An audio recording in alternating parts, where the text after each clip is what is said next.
बारे में जानकारी प्राप्त है। यह ग्रीक शब्द माइटो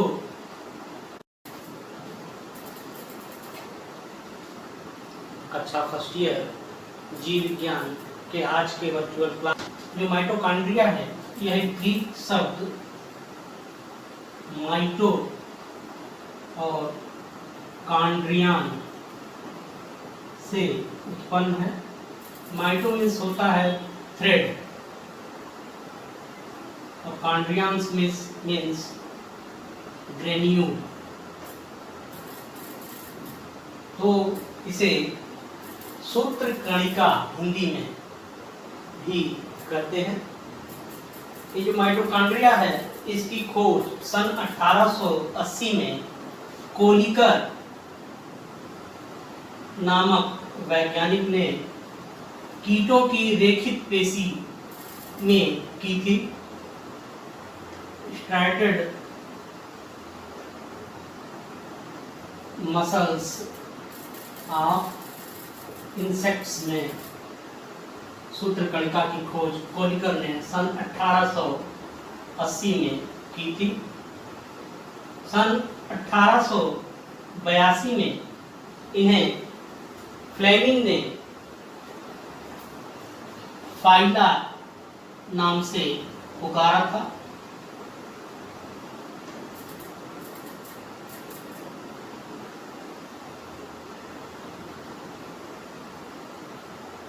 अठारह में आल्टमान जो वैज्ञानिक थे ने इन्हें बायोप्लास्ट का नाम दिया था।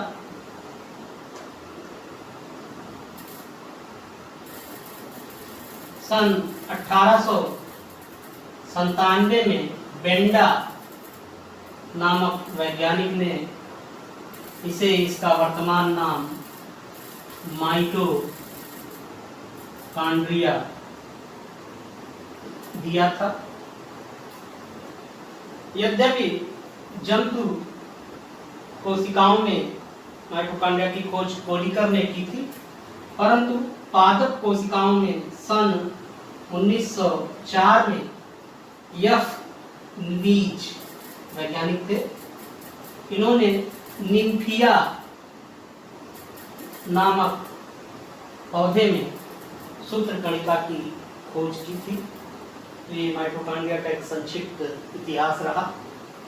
अब हम माइटोकॉन्ड्रिया के डिस्ट्रीब्यूशन यानी वितरण के बारे में जानकारी प्राप्त करेंगे कि माइटोकॉन्ड्रिया किन किन कोशिकाओं में मिलता है। तो इसका डिस्ट्रीब्यूशन देखें।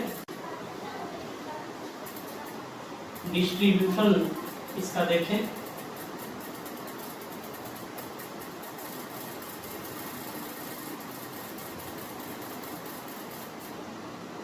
माइटोकॉन्ड्रिया प्रोकैरियोटिक कोशिकाओं को छोड़कर लगभग सभी जीवधारियों की कोशिका में उपस्थित होता है, अर्थात बैक्टीरिया तथा ब्लू ग्रीन एल्गी नीली हरी शैवाल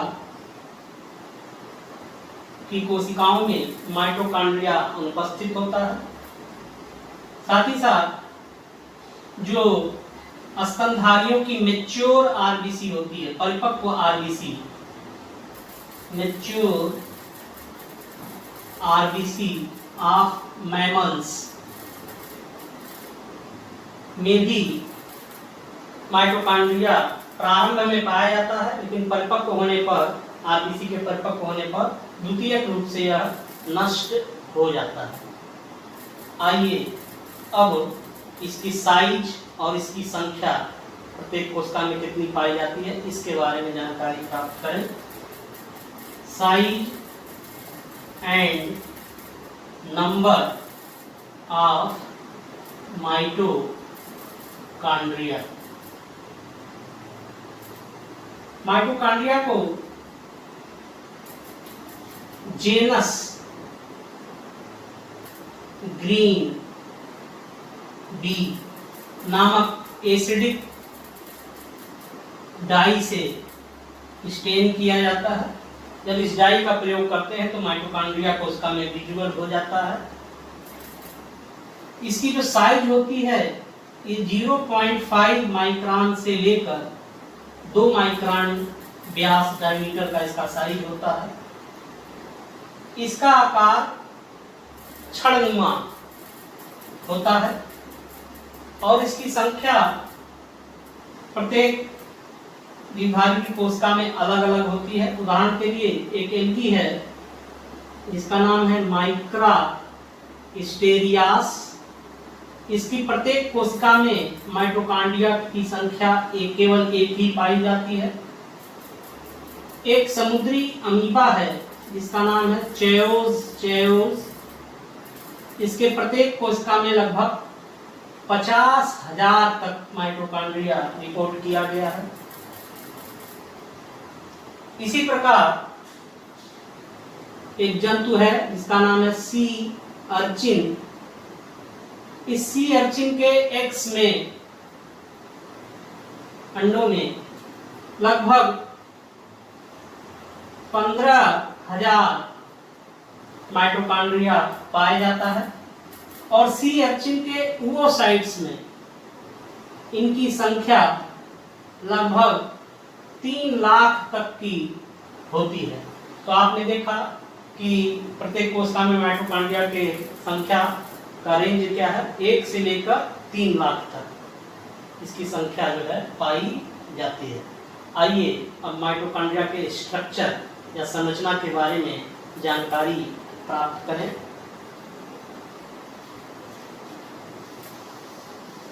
स्ट्रक्चर ऑफ माइटोकॉन्ड्रिया।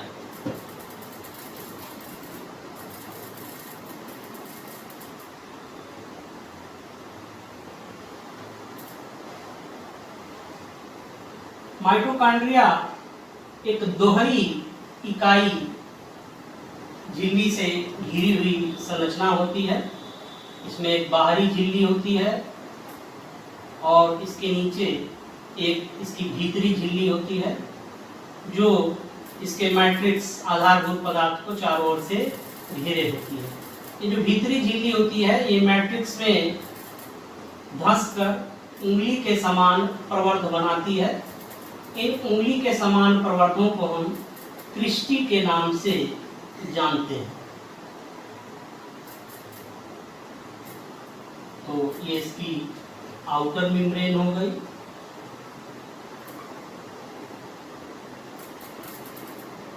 इसकी एक आउटर मेम्ब्रेन के नीचे इनर मेम्ब्रेन होती है और इन दोनों मेम्ब्रेनों की संरचना इकाई झिल्ली के समान होती है।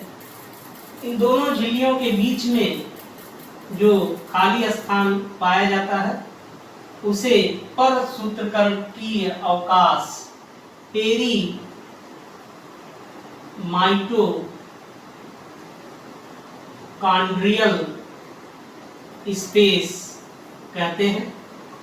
यह स्पेस 60 से लेके 100 एंगस्ट्रॉम तक का होता है।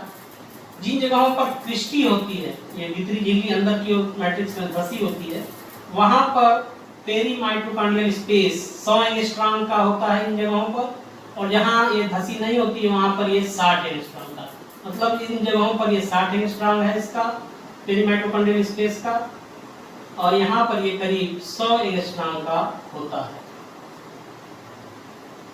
इन संरचनाओं को जो उंगली के समान निकली हुई हैं इन्हें हम क्रिस्टी कहते हैं। इनर मेम्ब्रेन अंदर की ओर जिस आधारभूत पदार्थ को चारों ओर से घेरे होती है इसे हम मैट्रिक्स कहते हैं। इसमें 70S प्रकार का राइबोसोम पाया जाता है और इस राइबोसोम को हम माइटो राइबोसोम कहते हैं और ये 70S प्रकार का होता है।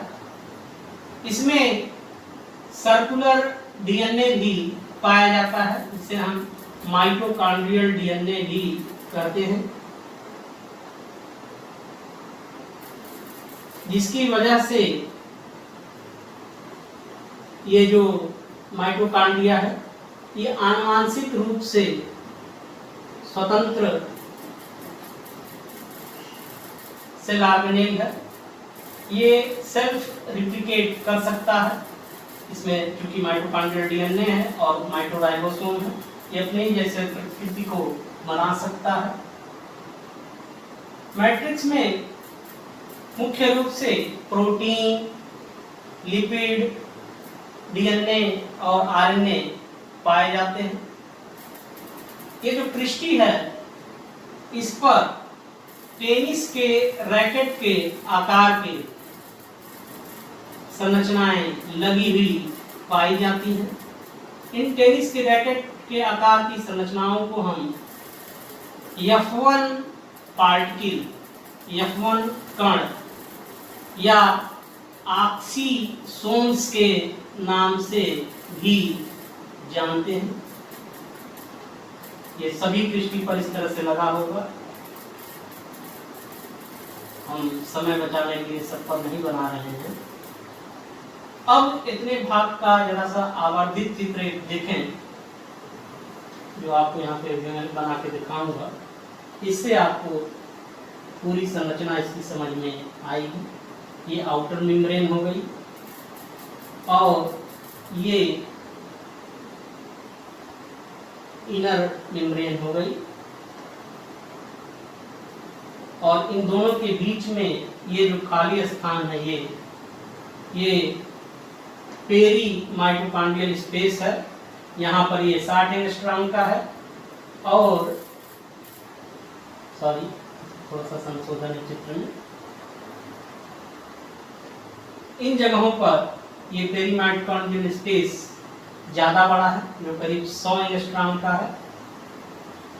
ये जो भीतरी झिल्ली है इसके दो फेस होते हैं। जो बाहरी झिल्ली की ओर का फेस है इसे हम सी फेस कहते हैं, और जो मैट्रिक्स के ओर का फेस है इसको हम यम फेस कहते हैं। तो ये आउटर मेम्ब्रेन हो गई,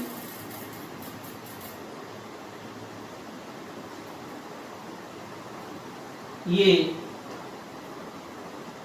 इनर मेम्ब्रेन हो गई, और इधर की ओर मैट्रिक्स है। अब इसमें ये जो कृष्टि हो गई, इस कृष्टि पर टेनिस के रैकेट के आकार की संरचनाएं पाई जाती हैं। अभी मैंने आपको बताया।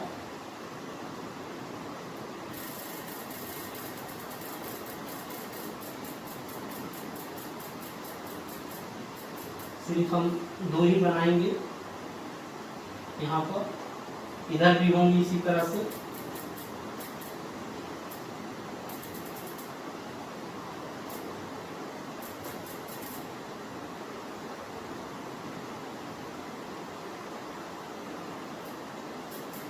इन्हें हम F1 पार्टिकल या ऑक्सीसोम कहते हैं। प्रत्येक ऑक्सीसोम एक दूसरे से लगभग 100 एंगस्ट्रॉम की दूरी पर होता है, और एक F1 कण का चित्र हम यहाँ बना दें।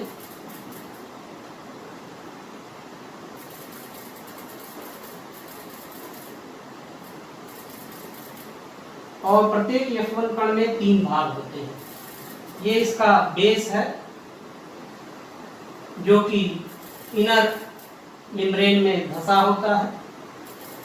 इससे बाहर का ये जो निकला डंठल नुमा भाग है इसे आप स्टॉक कहते हैं, और ये जो गोलाकार इसका जो शीर्ष है इसे आप हेड कहते हैं। ये जो हेड का व्यास है ये करीब 75 एंगस्ट्रॉम का होता है, 70 से 75 एंगस्ट्रॉम। स्टॉक लगभग 35 से 50 एंगस्ट्रॉम की होती है, और ये पूरी जो संरचना है F1 पार्टिकल ये लगभग 100 एंगस्ट्रॉम का होता है। तो अभी आपने माइटोकॉन्ड्रिया का स्ट्रक्चर देखा। एक बार हम फिर से इसको दोहरा दें। जो माइटोकॉन्ड्रिया है ये दोहरी झिल्ली से घिरी हुई संरचना होती है। इसमें बाहरी झिल्ली को आउटर मेम्ब्रेन और भीतरी झिल्ली को हम इनर मेम्ब्रेन कहते हैं। इनर मेम्ब्रेन इसके आधारभूत पदार्थ मैट्रिक्स को चारों ओर से घेरे रहती है। इनर मेम्ब्रेन मैट्रिक्स में धंसकर उंगली के समान प्रवर्ध बनाती है। इन उंगली के समान प्रवर्धों को हम पृष्ठी कहते हैं। पृष्ठी पर टेनिस के रैकेट के आकार की संरचनाएं लगी हुई पाई जाती हैं, जिन्हें हम F1 पार्टिकल या ऑक्सीसोम्स कहते हैं। दो ऑक्सीसोम्स एक दूसरे से 100 एंगस्ट्रॉम की दूरी पर होते हैं और प्रत्येक ऑक्सीसोम्स लगभग 100 एंगस्ट्रॉम लंबाई का होता है, जिसके 3 भाग होते हैं, बेस, स्टॉक और हेड। बेस इनर मेम्ब्रेन में धंसा रहता है, स्टॉक से थोड़ा बाहर निकला रहता है, जिस पर इसका हेड पाया जाता है। इसके मैट्रिक्स में 70S राइबोसोम होता है और एक सर्कुलाकार डीएनए होता है, जिसे माइटोकॉन्ड्रियल डीएनए कहते हैं। इसके मैट्रिक्स का रासायनिक संगठन यदि हम देखें तो इसके मैट्रिक्स में 60 से 70% प्रोटीन होती है, 30 से 35% इसमें लिपिड पाया जाता है। इसमें 5 से 7% आरएनए उपस्थित होता है और इसमें कुछ अंश जो है डीएनए का भी पाया जाता है। तो ये इसके मैट्रिक्स का रासायनिक संगठन है। तो अभी हमने माइटोकॉन्ड्रिया का स्ट्रक्चर, उसका रासायनिक संगठन जाना। अब हम माइटोकॉन्ड्रिया के कार्यों के बारे में जानकारी प्राप्त करेंगे।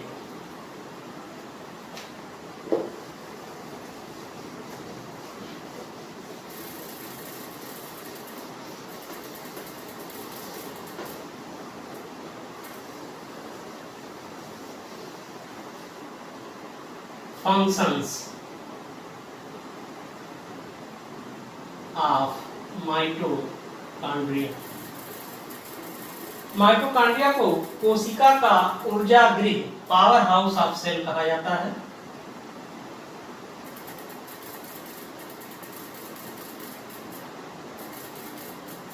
क्योंकि यहाँ पर ऊर्जा का उत्पादन होता है। इसके मैट्रिक्स में क्रेब चक्र की रासायनिक क्रियाएं चलती हैं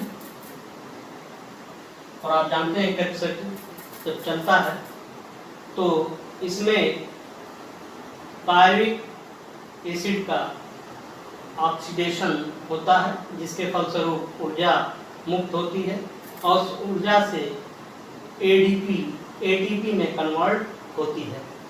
तो इसमें क्रेब चक्र चलता है इसके मैट्रिक्स में।